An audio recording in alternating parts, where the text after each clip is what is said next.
What happened last week to corn and soybean futures? Will the new downtrend continue? We had a rare phenomena last week in which there are talk that one large Chinese hedge funds had come in and bought very large amounts of grain and oilseed futures after the recent USDA reports. And so last week they decided to take profits and exit those positions before China Lunar holiday. That caused a rippling effect in which managed funds exited positions as the momentum of the marketplace turned lower and traded below key support levels. Commitments to traders suggested that the funds were long 690,000 contracts as of the last report. We estimate that on Friday after the close, they were long 550,000 contracts, selling 140 in just a few days. Today, we're noticing that beans are up 28, corn up 8, and wheat up 6. And the fundamentals really didn't change during that entire sell-off. So I don't think the downtrend will continue, but we could start establishing more of a trading range until the next USDA report. When is the next USDA report and USDA Annual Outlook Conference? The next USDA report is February 9th. And then following that, the Annual Outlook Conference is February 18th and 19th, in which USDA sits down and gives their first projection of 21-22 U.S. and world supply and demand numbers.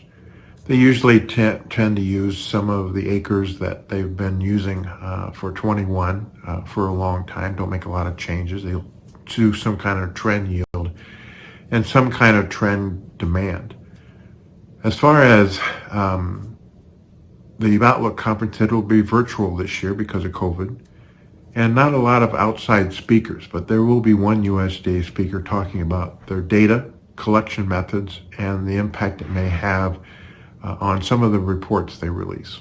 What is the latest private analyst estimate of U.S. 2020-21 corn and soybean supply and demand? Will it impact prices? Most private analysts did not change their numbers after last week's sell-off. They're still looking at higher U.S. corn exports and a carryout of about 1,100 versus USDA's 1,552.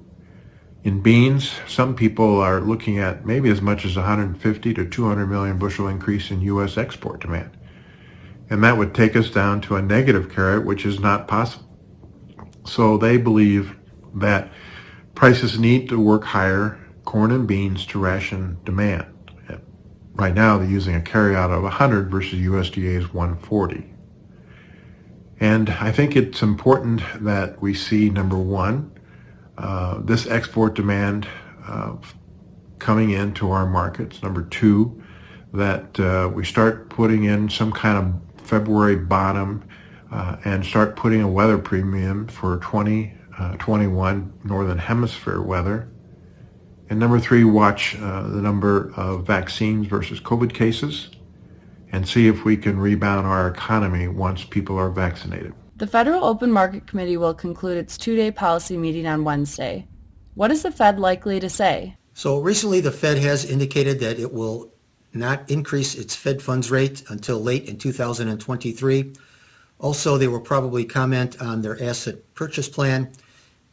I believe that most likely the Fed will indicate that it will not be tapering that plan anytime soon. So overall, the Fed is likely to remain very accommodative. What is the outlook for the 30-year Treasury bond futures? So since last August, the fundamentals had been bearish on balance for the long end of the curve futures, namely the 30-year Treasury bonds. But more recently, in fact, in the last couple of weeks, the fundamentals have turned more mixed. Also, I believe that there will be no more steepening of the yield curve. Therefore, I am just neutral at the long end of the curve futures, the 30-year Treasury bonds. What is the significance of the Nasdaq leading the way higher for stock index futures? So today we do have the Nasdaq trading at new record highs.